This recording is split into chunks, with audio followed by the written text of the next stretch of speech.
अस्सलामुअलैकुम। Face to face with Ayesha Bakhsh में आपको खुशामदीद कहेंगे। पाकिस्तान तहरीक इंसाफ इलेक्शन कमीशन के खिलाफ बयानात से आगे बढ़कर अब चीफ इलेक्शन कमिश्नर के खिलाफ रेफरेंस दायर कर रही है। इस फैसला कुन इक़दाम के नताइज क्या होंगे ये वक्त बताएगा, लेकिन इसके असरात किसी तौर भी पाकिस्तानी सियासत और जमहूरियत के लिए सूदमंद नहीं होंगे। पाकिस्तान तहरीक इंसाफ को इलेक्शन कमीशन से आखिर क्या शिकायत है, इस पर मुख्तलिफ आरा पाई जाती हैं। एक राय है कि इलेक्शन कमीशन का रवैया तहरीक इंसाफ के खिलाफ जानिबदाराना है, और एक राय यह है कि इलेक्शन कमीशन के खिलाफ इस ऑन स्लॉट की वजह ममनुआ फंडिंग केस के मुमकिना फैसले के लिए पेशबंदी है। अंग्रेजी मुहावरा है कि if you can't convince them confuse them, और हमारी सियासत कन्विक्शन से ज्यादा कंफ्यूजन का ही शाहकार और शाखसाना है। जो भी हो, PTI के इस इक़दाम से आइंदा आम इंतखाबात अपने इक़ाद से बहुत पहले ही मुतनाज़े हो चुके हैं, जो अफसोसनाक है। ऐसे में सवाल वही है जो गालिब कह गए हैं कि ऐसा भी कोई है कि सब अच्छा कहें जिसे। ऐसा ही एक तनाज़ा सियासत से हटकर अदल के ऐवानों में भी चल रहा है। 28 जुलाई के जुडिशल कमीशन के इजलास की कार्रवाई के तनाज़े पर आए रोज़ नया मोड़ आ रहा है। 2 जस्टिस साहिबान की इख्तलाफी खतूत के बाद चीफ जस्टिस साहिब की जानिब से इजलास की ऑडियो रिलीज की गई, और अब अटॉर्नी जनरल का बयान सामने आ गया है, जिन्होंने खुद से मंसूब कोई राय ना देने के बयान की नफी की है। उधर पंजाब में पार्लिमानी ओहदों के इंतखाबात मुतनाज़े हो चुके हैं, लेकिन अब हुकूमत साजी का मरहला दरपेश है। लेकिन सवाल बदस्तूर कायम है कि क्या बहरान टल गया है। इसी मामले पर बात करेंगे कि मौजूदा बहरान आने वाले बहुत से बहरानों की जानिब ले जाएंगे या फिर बहरान खत्म होना शुरू होंगे। बहुत ही प्रेस्टीजियल मेरे साथ मौजूद है, मामले को जानने समझने की कोशिश करेंगे, राय आपने अपनी खुद से कायम करनी है। मेरे साथ मौजूद हैं साबिक secretary election commission Kanwar Dilshad साहब, एनालिस्ट और मकबूल जान साहब, अम्मार मसूद साहब है, और उन्होंने तो आज लिखा भी है फैसले की घड़ी आन पहुंची। अल्लाह जाने किस फैसले की बात कर रहे हैं। हफीजुल्लाह नियाज़ी साहब भी प्रोग्राम में हमें ज्वाइन करेंगे और कोशिश करेंगे कि हम लीगल फ्रेटर्निटी से भी ले सकें, जो कुछ जुडिशल काउंसिल इजलास में हुआ उसको भी समझने की कोशिश करेंगे। कंवर दिलशाद साहब, आपकी जानिब आऊंगी। ये सूबाई असेंबली के अंदर आज करारदाद पास भी कर ली गई है चीफ इलेक्शन कमिश्नर बल्कि इलेक्शन कमीशन के मेंबर्स को लेकर। PTI जो रेफरेंस की बात कर रही है, सियासत किस ढप पर आगे बढ़ेगी, और क्या जो मैं कह रही हूं कि बहरान टलेंगे या मामलात हाथ से निकलने के चांसेस हैं?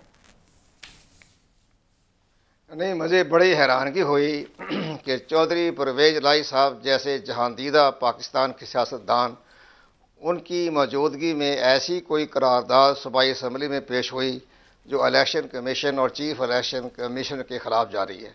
उन्हें इस चीज़ को बना करना चाहिए था, बाकायदा उनको समझाना चाहिए था, स्पीकर सूबाई असम्बली को भी और यहाँ तक कि इमरान खान साहब को भी कि जनाब ऐसी करारदादों का कोई मतलब नहीं है, कोई मकसद नहीं है, ये गैर कानूनी और गैर आइनी करारदादें हैं। इनको ये भी नहीं मालूम कि जब जैसे कि इलेक्शन कमीशन पाकिस्तान जो है, इस चीफ इलेक्शन कमीशन का जो स्टेटस है वो सुप्रीम कोर्ट के जज के बराबर है। तो क्या किसी ने आज तक किसी हमारी सूबाई असम्बली ने किसी जज के खिलाफ भी कोई ऐसी करारदाद पेश की है सूबाई असम्बली में? तो ये तो मुझे बड़ी हैरानगी हुई। बहरहाल इसके कोई आइनी और कानूनी हैसियत नहीं है, लेकिन एक सबसे बड़ा आसान तरीका है इलेक्शन कमीशन पाकिस्तान को तब्दील करने का, वो है सुप्रीम जुडिशल काउंसिल। वो हर पार्टी का हक है कि अगर उनका कंडक्ट ठीक नहीं है या उनके मुताबिक जो समझ रहे हैं कि ये इनका जो काम जो है वो गैर जानदारी से नहीं हट गया है, तो वो इलेक्शन कमीशन पाकिस्तान के खिलाफ सुप्रीम जुडिशल काउंसिल में आइन के आर्टिकल 209 के तहत रेफरेंस दायर करने के मजाज हैं, दे सकते हैं।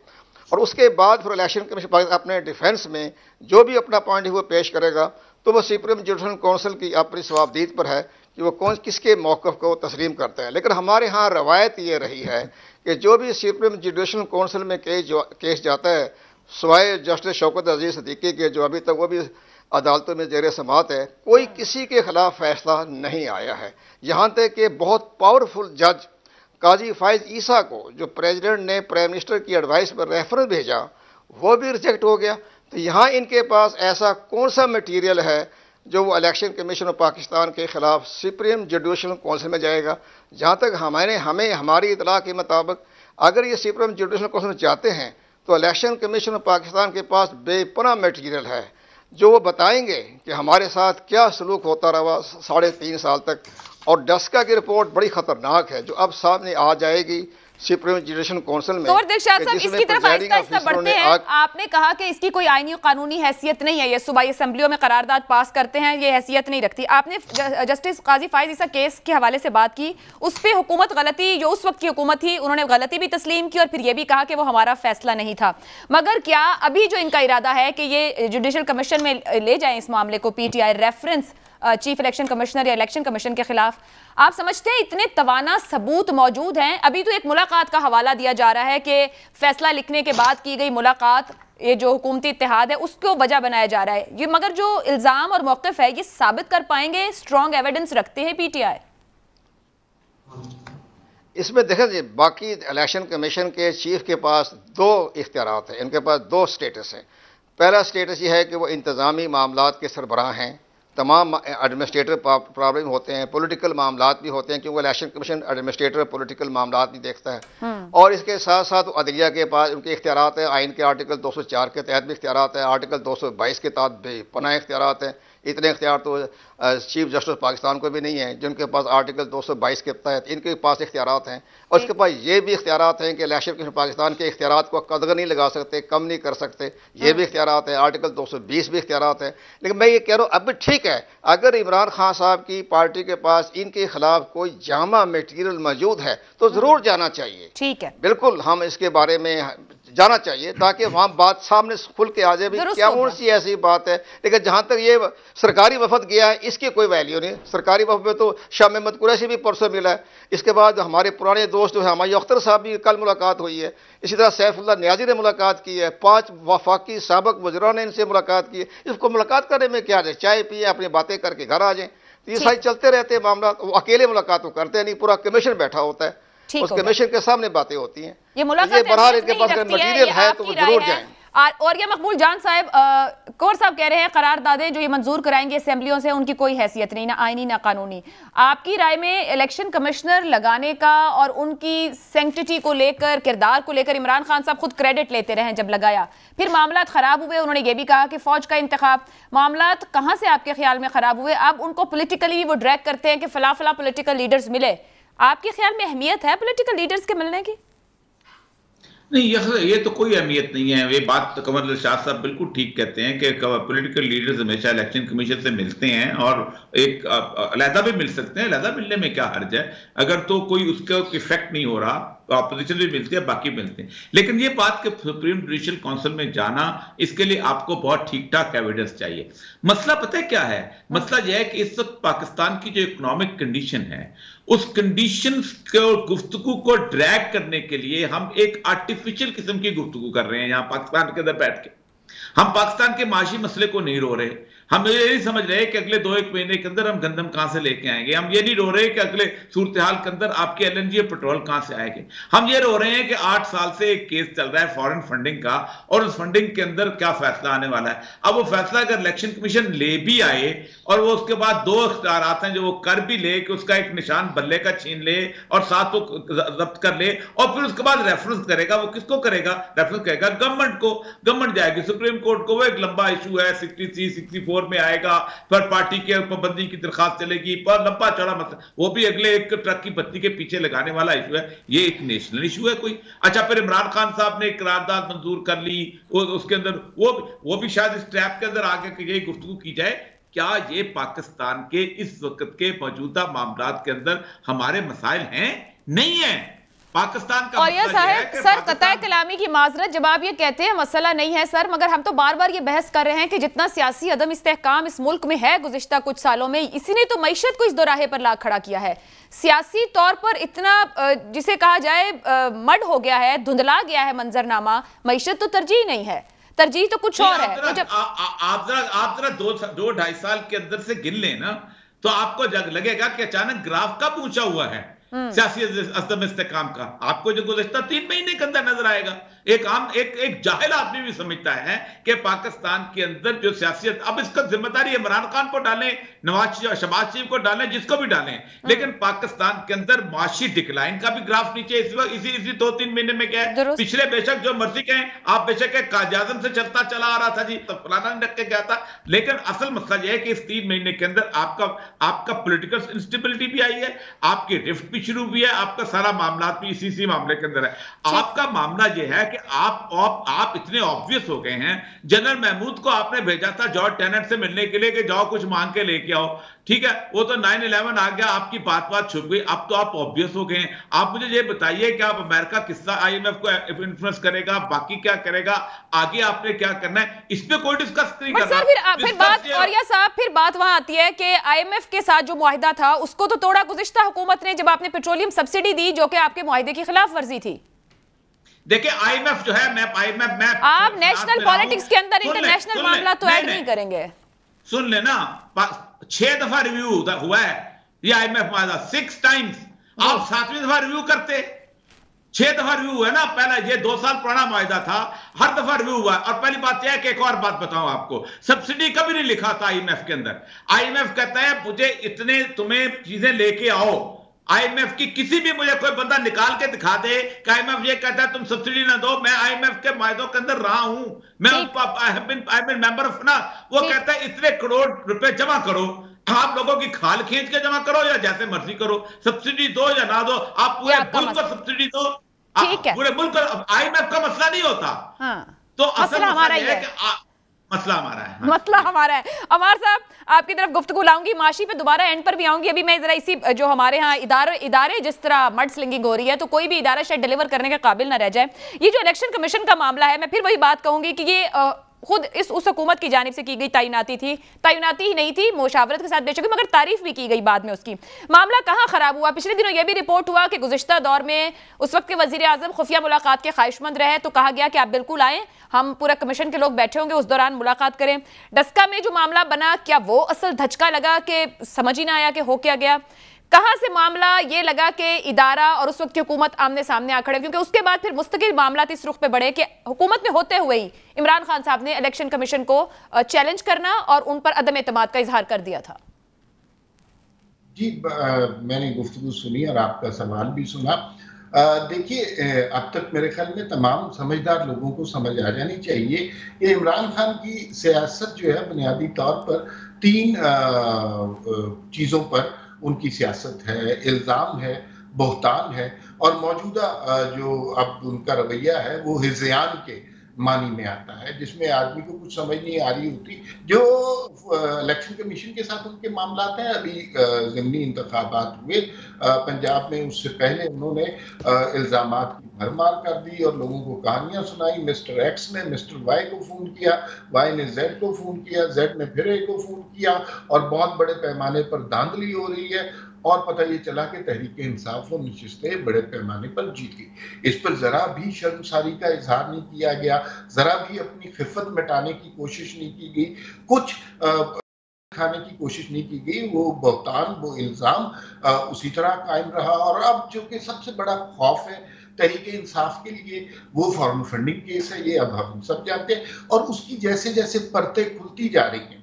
अकबर बाबर साहब मेरे पड़ोसी रहे हैं और एक बहुत अरसा हम रात को इकट्ठे वॉक करते थे। जब शुरू में इसकी तहकीकात सामने आई तो वो बताया, उसमें पता चला कोई 24 लाख रुपए का मसला आया है, और फिर बाद में पता चला 7-8 करोड़ रुपए का मसला आया। तो अकबर बाबर ने अपना सर पीट लिया। उन्होंने कहा भाई ये जो है ना तकरीब अरबों रुपए का मामला है, ये अभी सही तरह चीजें सामने नहीं आई। अब हमें चीजें पता चल रही हैं, इसमें इंटरनेशनल कुव्वतें भी शामिल है।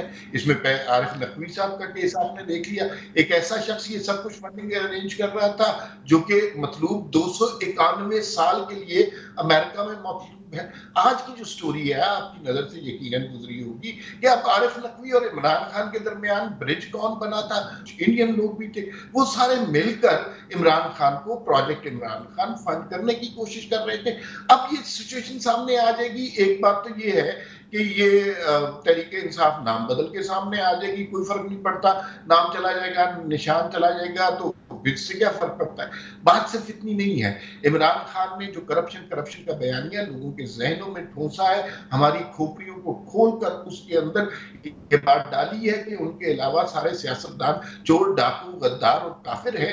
तो वो पता चलेगा कि उस शख्स के बयानिया कह रहा था, जो शख्स लोगों पर चोरी के और डाके के इल्जाम लगा रहा था, उसने तो खुद बहुत बड़ी चोरी की है। और उस चोरी के नतीजे में ना सिर्फ ये कि वो खुद हुकूमत में आया है, बल्कि एक चलती अच्छी भली हुकूमत का निजाम तलपट किया है और फॉरेन फंडिंग के जरिए, बाहर की कुव्वतों के जरिए। अबू ज़हबी के वो जो मिनिस्टर ऑफ टॉलरेंस हैं, शेख मुबारक अल नहयान, उनके जरिए और बैनुल अक़वामी कुव्वतों के जरिए पाकिस्तान में एक हुकूमत खत्म की गई और प्रोजेक्ट इमरान लॉन्च किया गया।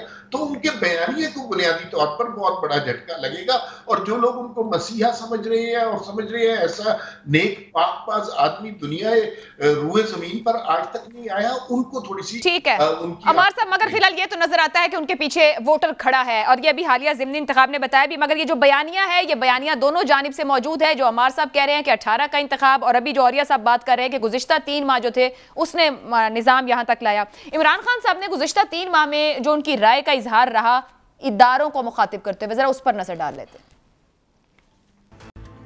कोई इस वक्त न्यूट्रल रहने की गुंजाइश किसी के लिए नहीं है। आपने फैसला करना है, या आप अच्छाई के साथ खड़े हैं, अमर बिल मारूफ राय हक के साथ खड़े हैं, और या आप दूसरी तरफ खड़े हैं। अल्लाह ने आपको ये इजाजत नहीं दी कि मैं बीच में बैठ जाऊं, क्योंकि बीच में बैठने का मतलब आप मुजरिमों की मदद कर रहे हैं। रात के 12 बजे जो अदालतें खोली, वो सारी जिंदगी मेरे दिल में बात रह जाएगी। मैं अपनी अदलिया से बड़े इज्जत से पूछता हूँ कि क्या आपको एक्शन नहीं लेना चाहिए था? एक जमानत के ऊपर डाकू को प्राइम मिनिस्टर बना दिया, और जमानत पे इसका जो बेटा है वो चीफ मिनिस्टर पंजाब का बन गया। अगर ये बात ठीक है कि जनरल बाजवा टेलीफोन कर रहे हैं उनको, अमेरिकनों को, कि हमें मदद करे IMF के जरिए, इसका मतलब कि हम कमजोर होते जा रहे हैं। नहीं तो आर्मी चीफ का तो काम नहीं है। और अगर इसी तरह कमजोर हुए तो आपका क्या ख्याल है कि क्या हमारी अमेरिका मदद करेगा और वो फिर हमें कोई हमारे से डिमांड नहीं करेगा? और मुझे जो खतरा है कि हमारी सिक्योरिटी, मुल्क की सिक्योरिटी कमजोर होगी। इलेक्शन कमिश्नर सुन लो मेरी बात, तुम्हारा नाम लिखा जाएगा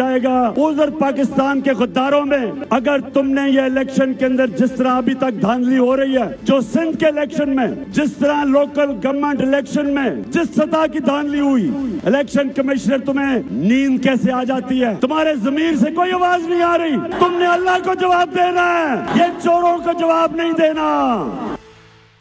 ये गुफ्तगू का मकसद ये है, बात एक जमात तक नहीं, दूसरी जमात भी अब इसी किस्म की गुफ्तगू और इदारों के ऊपर बात कर रही हो। सवाल इसको मैं इस ढप पर आगे बढ़ाना चाहूंगी कि अगर इस तरीके से इदारों को चैलेंज किया जाए कि आर्मी चीफ तुम अब ऐसे कैसे कर रहे हो, या इलेक्शन कमीशन तुम्हें नींद कैसे आती है, या अदालतें इस वक्त पर ऐसे कैसे हो गई, अगर इसी तरह मामला आगे बढ़ते रहे सियासी तौर पर हमारे मुल्क में, तो इन इदारों पर एतमाद कैसे होगा, इदारे काम कैसे कर सकेंगे और डिलीवर कैसे होगा? कंवर दिलशाद साहब, इसी को लिंक करते हुए जो फॉरेन फंडिंग केस का मुमकिना फैसला है, क्या वो एक बड़ा कंसर्न और वजह हो सकती है PTI की जानिब से इस रिएक्शन की? मैं सबसे पहले ये बात करना चाहूँगा, जो सूबाई असम्बली ने अगर कोई ऐसी करारदाद पेश की है या पास की है, तो इलेक्शन कमीशन ऑफ पाकिस्तान आइन के आर्टिकल 63(1)G, इलेक्शन एक्ट 2017 का सेक्शन 10 के तहत उनको नोटिस भिजवा सकते हैं स्पीकर सूबाई असम्बली को कि आपने एक ऐसे इदारे के बारे में करारदाद पास की है जिसका स्टेटस जज के बराबर है। तो ये भी जो हमें इतला ये मिल रही है कि इलेक्शन कमीशन पाकिस्तान इस पर गौर खोज कर रहा है और उसको नोटिस जारी करेगा स्पीकर को। तो ये एक तो बड़ी अहम बात है। दूसरी बात आपने फरमाया फॉरेन फंडिंग का, ये सारा जो मामला है, ये सारा फॉरेन फंडिंग के बारे में इमरान खान साहब को गलत एडवाइस किया गया है। इसमें इलेक्शन कमीशन के पाकिस्तान के पास तो बड़े महदूद इख्तियारात हैं कि वो ये हैं कि वो स्कूटनी जो करने की रिपोर्ट आई है, स्टेट बैंक ऑफ पाकिस्तान की रिपोर्ट आई है, उसकी रोशनी में वो उनका जो फॉरेन फंडिंग कह लें या ममनुआ फंडिंग कह लें, वो बहक सरकार ज़ब्त हो जाएगा। वो स्टेट बैंक ऑफ पाकिस्तान को ऑर्डर जारी कर देंगे कि आप इनके बैंकों से उनको ज़ब्त कर लें।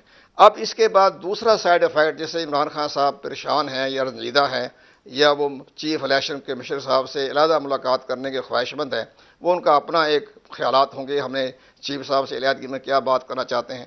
लेकिन उसमें सबसे बड़ी अहम बात यह होगी कि वफाकी हुकूमत जो बेताब हो रही है कि जल्दी फैसला करें, तो पहली बात ये वफाकी हुकूमत को मुतालबा करना ही नहीं चाहिए था। जब एक तरफ तो अपोजिशन उनके पीछे हाथ धोके पड़ी हुई है, ऊपर से आपने भी इलेक्शन कमीशन को मजबूत करने के बजाय कमजोर कर दिया। मरियम बीबी कहती है मैं धरना दूंगी, मैं धरना अब सैलाब में दें जहाँ सैलाब आया हुआ है। लेकिन यहाँ मसला एक और बड़ी बात है, उसमें यह है कि अब हुकूमत का जहाँ तक हम महसूस कर रहे हैं इनकी बेताबी को देखते हुए कि मुमकिन है जब इलेक्शन कमीशन ऑफ पाकिस्तान अपना जो जारी करेगा कि हमने फंड ममनुआ फंड जब्त कर लिया, वो तो अनवर मंसूर साहब भी कह सकते हैं कि जनाब आप जब्त कर सकते हैं। चंद रोज़ पहले सदर पाकिस्तान ने भी राय दी है कि वो फंड जब्त कर सकते हैं।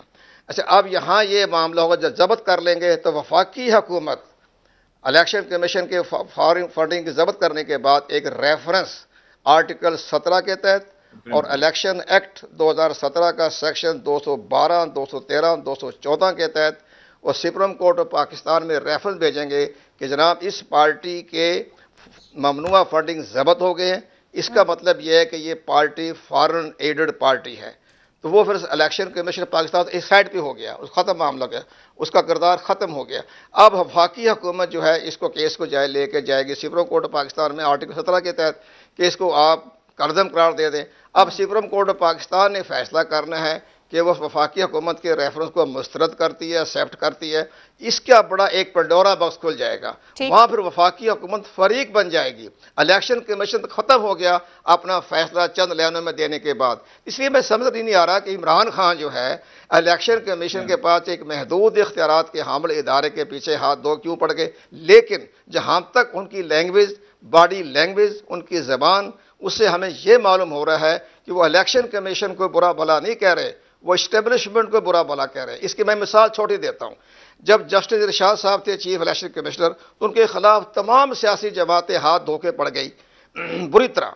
तो जब जनरल परवेज मुशर्रफ साहब ने उनको बुलाया, जस्टिस इरशाद साहब को, ना आप चीफ इलेक्शन कमिश्नर हैं, आपके तमाम सियासी जमातें आपके खिलाफ हो गई हैं, तो आप इस्तीफा दे दें।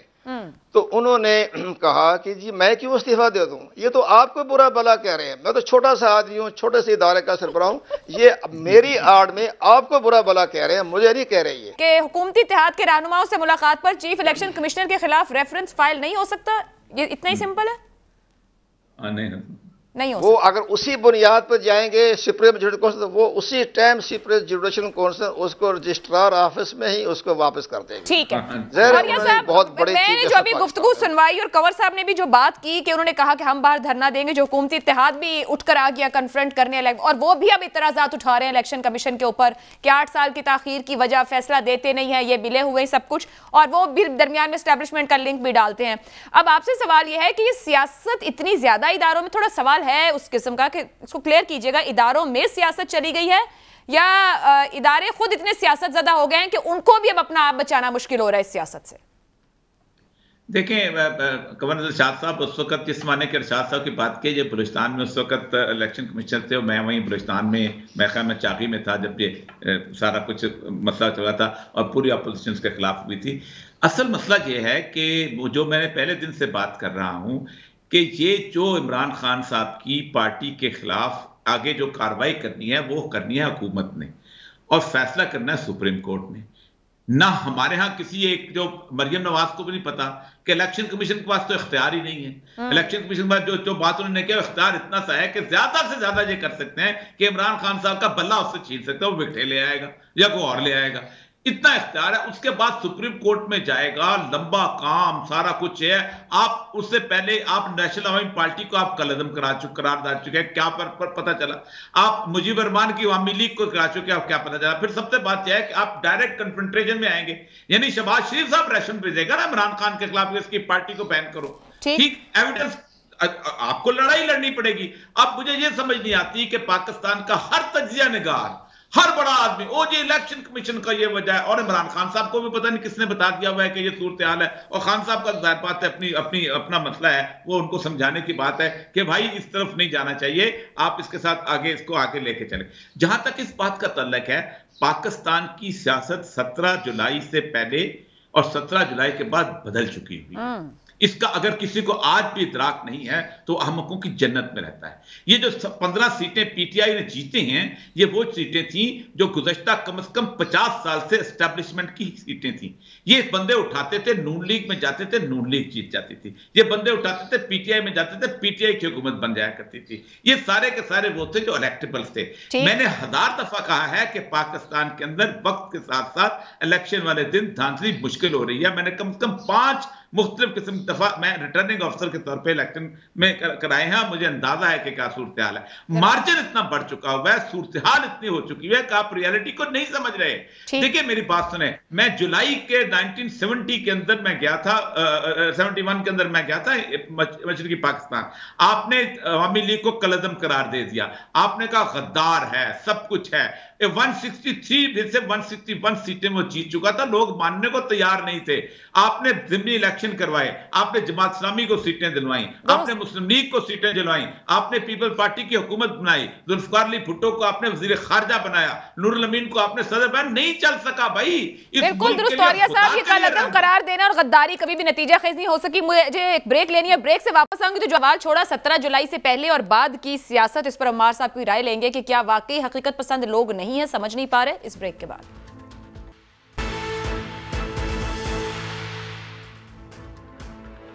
प्रोग्राम में आपको एक बार फिर खुशामदीद कहेंगे। और जहां औरिया साहब ने गुफ्तगू छोड़ी, अमार साहब वो कह रहे हैं 17 जुलाई से पहले और बाद की सियासत, माहौल और हकीकत, ग्राउंड रियलिटी बदल गई। आपने भी लिखा फैसले की घड़ी आन पहुंची है, क्या एक ही ढप पर है या आप इसको और जाविये से देखते हैं? देखिए मेरे ख्याल में जो मैंने आज जंग में कॉलम शाया हुआ वो काफ़ी ज़्यादा डिस्कस हुआ, कुछ नेगेटिव कुछ पॉजिटिव उसके बारे में कमेंट्स आ रहे। मैंने असल में मौजूदा दौर को एक माजी करीब के दौर से कंपेयर किया। मुझे दोनों अदवार में काफ़ी मुमासलत नज़र आती है। मेरे ख्याल में ये वो दौर है जो हम जनरल मुशर्रफ के आखिरी दौर से और उसके आखिरी अय्याम से हम उसको कंपेयर कर सकते हैं। देखिए उस दौर में भी यही हो रहा था कि परवेज इलाही उस वक्त की इस्टेब्लिशमेंट के लाडले बने हुए थे और गैर जमहूरी कुव्वतों के साथ चल रहे थे, और उस वक्त कह रहे थे कि हम 100 दफा जनरल मुशर्रफ को यूनिफॉर्म में मुंतखब करेंगे। आज भी एक पसंद लीडर के वो आला कार बने हुए हैं जो माजी में पंजाब के सबसे बड़े डाकू कहलाते थे, आज अपने हाथों से डाके के लिए उनको दस्तार थमा दी गई। दूसरी बात है, उस जमाने में भी अदलिया की तरफ से, वकला की तरफ से, बार एसोसिएशन की तरफ से बड़ी वाज़े आवाज़ें उठ रही थी, ऐसी आवाज़ें जो हमने पहले कभी सुनी नहीं थी। आज भी आप देख लीजिए जुडिशल कमीशन में जिस तरह की बातें हो रही हैं और जिस शख्स के बारे में हो रही हैं उसका नाम भी लेना हमारे टॉक शोज में या मीडिया पर मना था, लेकिन जगह जगह वो डिस्कस हो रहा है। एक सोशल पॉलिटिकल अवेयरनेस लोगों में बहरहाल आ गई भी है। उस वक्त भी इकोनॉमी का रोना रोया जा रहा था, इस वक्त भी इकोनॉमी का रोना रोया जा रहा है। और अल्टीमेटली उसके बाद हुआ क्या कि गैर जमहूरी कुव्वतों को एक शिकस्त हुई थी। वही शिकस्त मुझे लगता है कि अब भी गैर जमहूरी कुव्वतों के पेश मंजर में है और लोग शायद हम उस हकीकत से जान चुराने की कोशिश कर रहे हैं। जहाँ तक इमरान खान साहब के हवाले से अभी फॉरेन फंडिंग की गुफ्तगू हुई, मेरे ख्याल में मामला इतना सीधा नहीं है कि छोटी सी कोई बात करके ये मामला सुप्रीम कोर्ट में चला जाएगा। मेरे ख्याल में जब इसके बारे में इंकशाफात होंगे, और हर रोज कोई ना कोई इंकशाफ हो रहा है। फाइनेंशियल टाइम्स की स्टोरी आपने यकीनन पढ़ी होगी, फिर उसके बाद जो मजीद बातें आ रही हैं, जो लोग शामिल रहे प्रोजेक्ट इमरान क्रिएट करने में, वो बहुत खतरनाक बात है। वो सिर्फ ये नहीं है कि एक पॉलिटिकल पार्टी नवाज शरीफ खिलाफ है, इमरान खान उसके खिलाफ है, दोनों आपस में दस्तों की रिबा है। ये बात इतनी आसान नहीं है। इंटरनेशनल कुव्वतों ने एक प्रोजेक्ट में इन्वेस्ट किया, उस शख्स को लीडर बनाया। ये चीजें जब सामने आएंगी, इसमें हमारी इस्टेब्लिशमेंट का पूरा ये सारी चीजें जब सामने आएंगी तो इमरान खान के बयानिए को धचका लगेगा। जहां तक आप इलेक्शन की बात कर रहे हैं, उसमें ये तस्लीम करना चाहिए कि जो ख्वाहिशात नून लीग की थी वो पूरी नहीं हुई। इमरान खान साहब ने बयानिया जो अपना बनाया है एंटी एस्टेब्लिशमेंट, वो किया। लेकिन याद रखिए कि वो इमरान खान की फतह हो या नून लीग की फतह हो, इस वक्त एंटी एस्टेब्लिशमेंट बयानिए की फतह हो। ये नुक्ता ज़हन में रखिएगा। तो वो जो शुरू में मेरा एनालिसिस था कि इस वक्त एक पॉलिटिकल और जो डेमोक्रेटिक सी अवेयरनेस लोगों में आ रही है, वो इसी बात पर मुंतज होगी। आखिर में वही जीतेगा जो गैर जमहूरी कुव्वतों के खिलाफ होगा, चाहे वो इमरान खान हो, चाहे शहबाज शरीफ हो, चाहे वो नवाज शरीफ। ठीक है, कंवर दिलशाद साहब, एक और मामला या तनाज़ा जो खबरों में है वो जुडिशल कमीशन की कार्रवाई है। बात फिर वहीं जाती है कि हर मामले के अंदर सियासत के तौर पर होनी चाहिए और सियासी बयानात वहीं तक रहने चाहिए। जो कुछ वहां पर हुआ उसको आप कैसे देखते हैं? क्योंकि जो भी सियासी मामला है उसके अंदर हर इदारे को घसीट लिया जाता है। जैसे हम बात कर रहे हैं कि क्या इलेक्शन कमीशन, क्या उसके अंदर इस्टेब्लिशमेंट, क्या अदालतों का मामला हो, हर मामला सियासी तौर पर है। एक तो यहाँ पर हुकूमत की तरफ से पहले ही कहा गया कि कुछ उनको कानून साजी करनी है।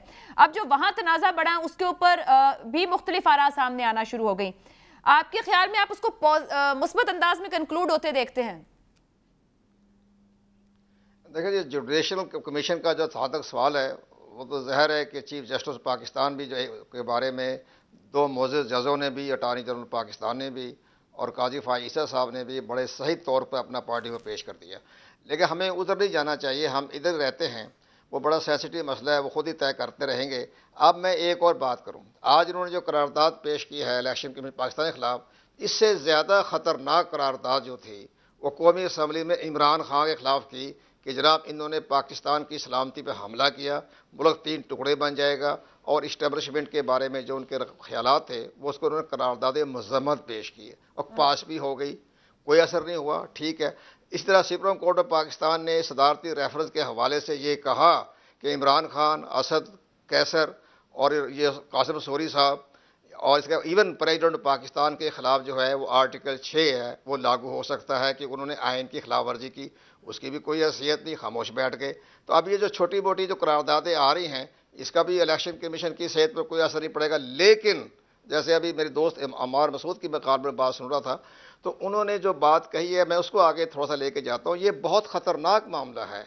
हुकूमत पाकिस्तान ने इस पार्टी को कालदम करार देने के लिए सुप्रीम कोर्ट ऑफ पाकिस्तान में रेफरेंस भेजना है, और जब ये साबित हो जाएगा, साबित हो चुका है, स्टेट बैंक ऑफ पाकिस्तान की रिपोर्ट भी आ चुकी है, अब वो उसमें आ गया कि जनाब $20 लाख आरिफ नकवी ने दिए और $20 लाख जो है हमारे दोस्त मुल्क के जो मिनिस्टर हैं मुबारक कलकिहान ने भी दिए, ख्वाह मुसलमान मुल्क का क्यों ना हो, लेकिन वो फॉरेन फंडिंग के ज़िम्मे में आ जाता है। ये $40 लाख तो खुद ही खुल गए हैं, बाकी तो 60-70 लाख तक बात पहुंची हुई है। ये सारे मामला जो है उससे ये पार्टी जो है फॉरेन एडेड करार देने के लिए हमारी कौम, हमारी क्या मतलब जो हुकूमत है वक्त की जो है वो उसकी मुकम्मल तौर पर सुप्रीम कोर्ट में ये अपना केस लेके जाएगी। और ये जो फाइनेंशियल टाइम की रिपोर्ट आई है इसको भी उन्होंने बाकायदा बुनियाद बनाना है। ये तो बुनियाद ये बना रहे हैं कि शायद खाकान अब्बास क्यों मिलने चला गया, वो इससे बड़ी बुनियाद बना के सुप्रीम कोर्ट में जाएंगे। ये पार्टी को खिलाफ कानून करार देने के लिए बहुत बड़ी जंग लड़ी जाएगी सुप्रीम कोर्ट ऑफ पाकिस्तान में, और इलेक्शन कमीशन के तमाम डॉक्यूमेंट, तमाम शहायद वो उसका हिस्सा बनेंगे उस रेफरेंस का जो इलेक्शन कमीशन ने 8 साल के केस के कंक्लूड होते देख रहे हैं उस पूरे मामले को मुख्तलिफ इदारों से मजबूत शवाहिद के साथ मैं खत्म हो जाएगी, पूरी सबूत के साथ जाएगा ये बात। इसीलिए इमरान खान परेशान है। जब भी तो उनसे अलहदगी मुलाकात करने की ख्वाहिशमंद थे, जो उन्होंने मुलाकात से इनकार कर दिया। तो ये सारी चीज़ें तो सामने आ रही है, लेकिन इलेक्शन कमीशन को इदारे को ना बनाएं आपने तनकीदी। इलेक्शन कमीशन तो के पास तो एक रिपोर्ट पेश करने के बाद अलहदा हो जाएगा, सब फरीक तो बनेगी वफाकी हुकूमत और इसके बाद तहरीक इंसाफ, ये सुप्रीम कोर्ट में केस जाएगा और बहुत बड़ा पंडोरा बॉक्स खुल जाएगा और वहाँ तमाम बड़े बड़े हालात जो छुपे हुए हैं वो सामने आ जाएंगे। ठीक है, मगर मैं फिर ये बड़ा खतरनाक मामला है। और ये साहब कंवर साहब तो कंक्लूड ही कर रहे हैं उस पूरे मामले को, लेकिन ये इलेक्शन कमीशन का मामला है वही कंक्लूड करे तो बेहतर है, क्योंकि यहाँ तो मुलाकातें भी मुतनाज़ हो जाती हैं। और ये सब अदालती रिफॉर्म्स की बात कुछ हुकूमती इत्तेहाद की जानिब से भी की गई, हुकूमत की तरफ से भी की गई। अभी इस वक्त जो मामला है इन ए लार्जर कॉन्टेक्स्ट बात की जाए, क्योंकि आम आवाम भी मुतासर होती है, क्या वाकई सियासी है या वक्त की जरूरत है हमें?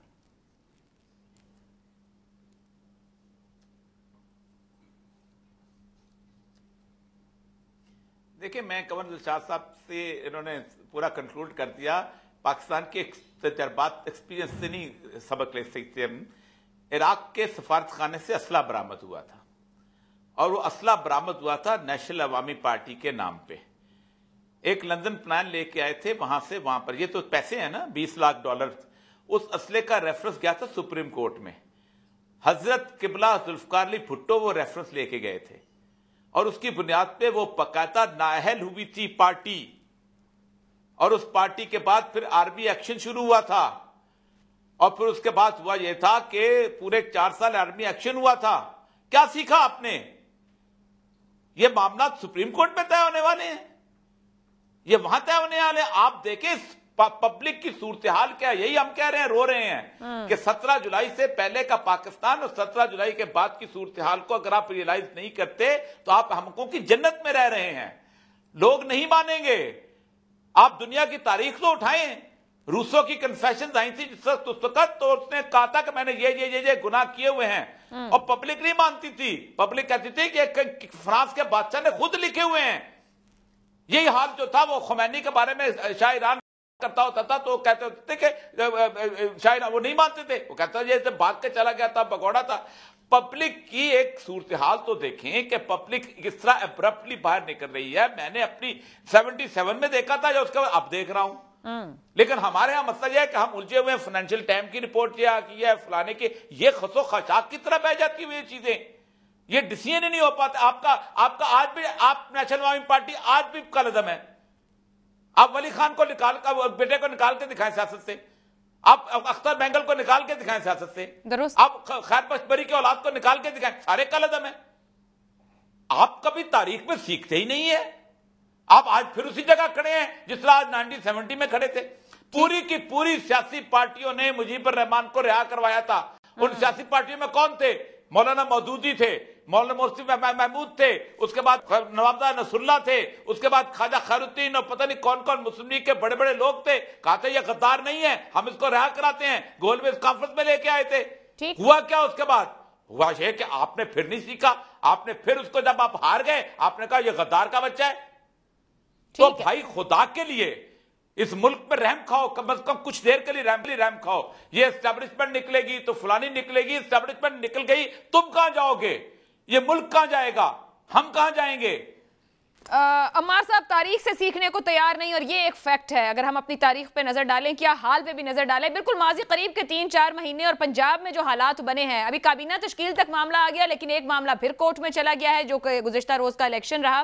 क्या मामला आगे बढ़ेंगे पंजाब के? समझा जा सकता है कि पंजाब में चीजें रोल ऑन हो रही हैं तो वफाक में भी रोल ऑन होंगी, और वो जो इलेक्शन की बात थी वो टल गई है, या पंजाब सेटल होते वफाक को भी अब गिरा सकती है पीटीआई?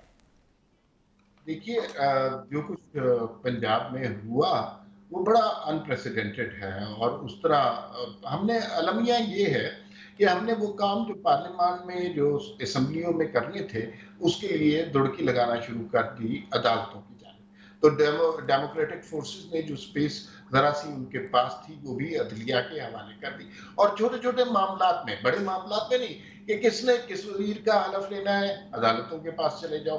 किसने कौन सा गवर्नर तैनात करना है, अदालतों के पास चले जाओ। कौन वजीर आला होगा, ये सारी चीजें असम्बलियों में डिसाइड होनी चाहिए। अगर नहीं होंगी तो फिर उसका बहुत बड़ा नुकसान होगा। और ये मसला पैदा, अभी आपने उसका जिक्र भी किया, जुडिशियल कमीशन के अदालतों के फैसले की वजह से हुआ, जहां पर सारी जमातें, जो जमहूरी कुव्वतें हैं, वो एक तरफ थी और वो कह रही थी कि फुल कोर्ट बना दिया जाए। तो अगर मुल्क की डेमोक्रेटिक फोर्सेस कह रही हैं तो आप भाई बड़ा फुल कोर्ट बना दें, इसमें तो कोई मसला नहीं है। आप बना सकते हैं। एक दिन वो एक फैसला करते हैं कि पार्टी लीडर इंपॉर्टेंट होता है, दूसरे दिन पार्लिमानी लीडर इंपॉर्टेंट होता है, और फिर अब उसके हवाले से, फुल कोर्ट के हवाले से ये जो फैसला हुआ है ना, मैं आपको बताऊं, ये खत्म नहीं होगा।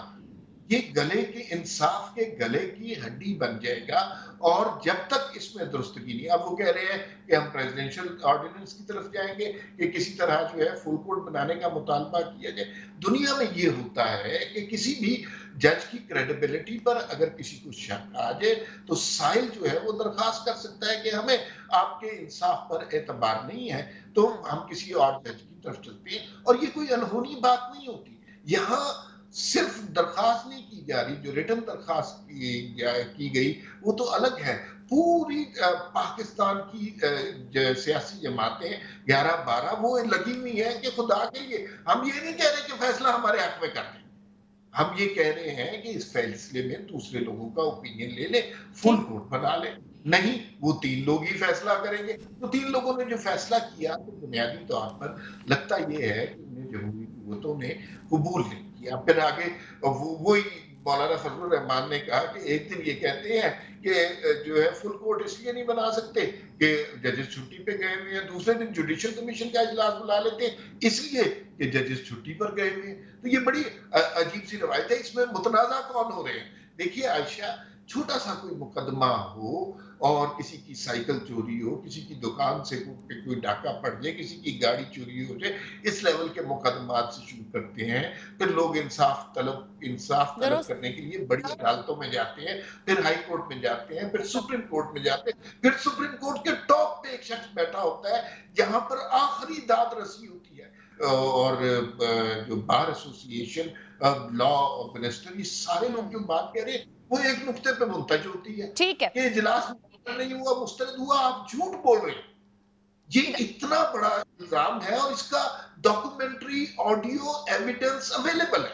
ठीक है जी। तो ये अगर आप सिर्फ इदारों को ही क्योंकि डिलीवर करना है तो इदारे मुतनाज़े नहीं होने चाहिए। एक छोटा सा ब्रेक लेना है, ब्रेक से वापस आते हैं तो गुफ्तगू आगे बढ़ाएंगे।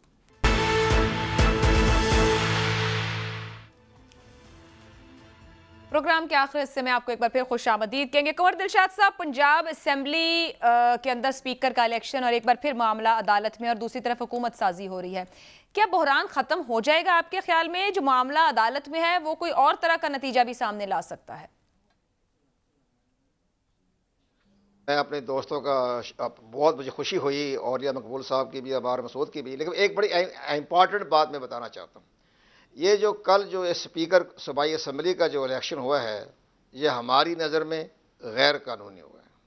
वो इस लिहाज से कि जनाब काउंटर फाइल पर आपके नंबर का इंदराज नहीं होता, आपके बैलेट पेपर पर तो नंबर का इंदराज होता है ताकि हिसाब मुकम्मल किया जा सके, लेकिन उसका काउंटर फाइल पर उसका नंबर दर्ज होना गैर कानूनी है। तो मेरी नज़र में लाहौर हाई कोर्ट में केस गया है तो वहाँ देखिए कि सिक्रेसी ख़त्म हो गई है और सिक्रेसी ख़त्म होने पर इलेक्शन कमीशन का भी सेक्शन 185 है जिसके तहत वो इलेक्शन जहाँ सिक्रेसी जो है मशकूक हो जाए तो वो इलेक्शन कालदम करार दिया जा सकता है।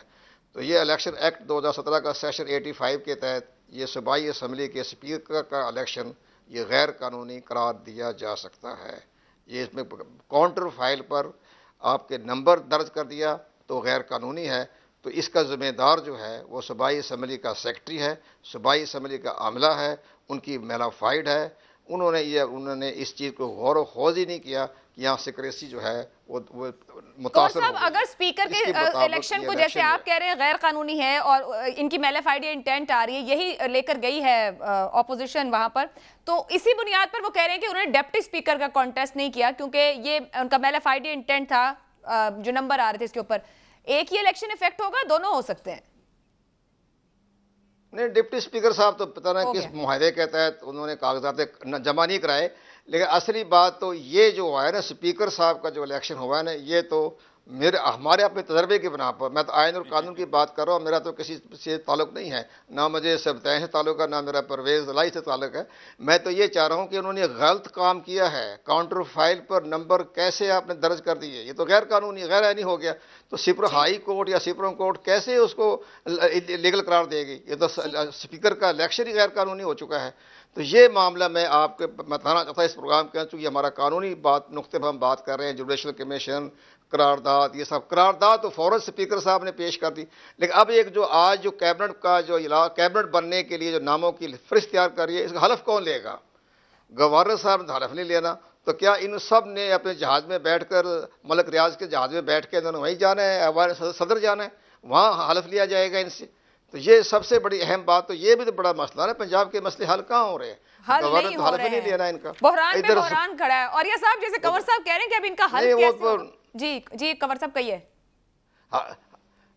हल का तो ये हो गया पूरा सिस्टम को लपेट दिया जाए और एक पूरा एक इलेक्शन कमीशन पर कोई एतमाद करने को तैयार नहीं है सर, तो इलेक्शन की तरफ कैसे जाएंगे? सब कुछ लपेट कोई फर्क नहीं पड़ता जी, इलेक्शन कमीशन कोई फर्क नहीं पड़ता, कोई फर्क नहीं पड़ता। हमेशा इलेक्शन कमीशन हमेशा तनकीद की जद में रहा है, कभी हुकूमत की तरफ से, कभी अपोजिशन की तरफ से।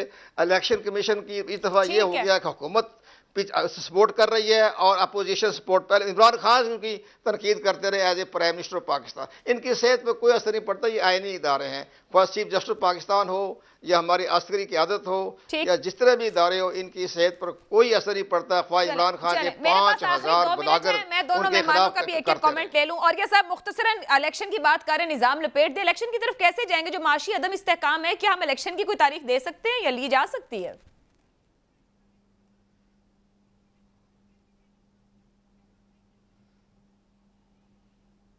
मेरे ख्याल इससे बेहतर और कोई रास्ता ही नहीं रह गया। उसकी वजह यह है कि इस वक्त जिस पोजीशन पे ये लोग खड़े हैं, ये किसी तौर पे ठीक होने वाले नहीं है। ना इमरान खान साहब हो सकते हैं, ना ये गवर्नमेंट हो सकती है, ना गवर्नर हो सकता है, ना वो हो सकता है। दुनिया पूरी में एक ही हाल से जाता है, जाओ यार अवाम के पास जाओ, जो इस कौम के मालिक हैं, जो इस कौम के मुख्तार हैं। मुझे ये समझ नहीं आती, साल पहले लोगों को बड़ा खुजली होती थी कि वो इलेक्शन करो, आज वो कहते हैं नहीं इलेक्शन नहीं होने चाहिए। इसका मतलब यह है कि पाकिस्तान के साथ कोई मुखलस नहीं है। एक ही रास्ता है, इमरान खान कहे या कोई और कहे, कि आप इस वक्त इस सारे शोर के अंदर ये चंद अरब जो रुपए खर्च करके अगर आप पब्लिक का मैंडेट, पब्लिक बता दे किसको चाहती है। और मसला पता है क्या है जी, हर एक को पता है पब्लिक का मूड क्या है। ठीक है, उस मूड से सब डरते हैं। ठीक है, वैलिड पॉइंट। उस मूड से इसलिए डरते हैं कि सबको पता है कि बहुत बड़ी दुकानें बंद हो जानी है। ठीक है अमार साहब, बिल्कुल लास्ट मिनट है, मुख्तसर कमेंट दीजिएगा। मौलाना साहब और पीडीएम कहती है इलेक्शन नहीं, और इमरान खान ने जो अभी मुलाकात पंजाब में की है यहाँ पर अपनी जमात के लोगों से, वहां से खबर यह है कि वो कहते हैं अगले 6 से 8 हफ्तों में इलेक्शन होने वाला है। आप समझ रहे हैं होने वाला है? देखिए, अगर इमरान खान साहब को इतनी जल्दी है, सबसे पहले उन्हें पंजाब असेंबली और केपी की असेंबली डिसॉल्व कर देनी चाहिए ताकि इलेक्शन की राह उस तरफ हो। लेकिन वो सिर्फ वफाकी हुकूमत, क्योंकि वहां पर उनकी हुकूमत नहीं है, इसलिए वो कह रहे हैं। दूसरी बात, मैं तो बिल्कुल आपके नहीं हूँ इलेक्शन करवाने के। ये हुकूमत एक असेंबली में मौजूद है जहां गालिब गलोच ब्रिगेड मौजूद नहीं है। अब वहां पर कुछ आईनी काम करें, कुछ इलेक्शन कमीशन के हवाले से कुछ इंतखाबी इस्लाहात करें, ईवीएम पे बहस करें, नैब की तरामीम करें और जुडिशरी की अपॉइंटमेंट के हवाले से कुछ तरामीम करें। तो ये आईनी काम करें। और शहबाज शरीफ साहब से मुलाकात हुई तो वो ये कहते हैं कि हमने ये सारे मुश्किल फैसले इसलिए किए कि अगला बजट हम पेश करके लोगों को रिलीफ देंगे। अगर इन्हें सिर्फ जूते खाने के लिए बुलाया। बहुत बहुत शुक्रिया अकबर दिलशाद साहब और ये मकबूल साहब, अम्मार मसूद साहब। मगर ये मुशावरत हो कैसे कि किसी को किसी पर एतमाद रहा ही नहीं। इजाजत दीजिए, अल्लाह हाफ़िज़।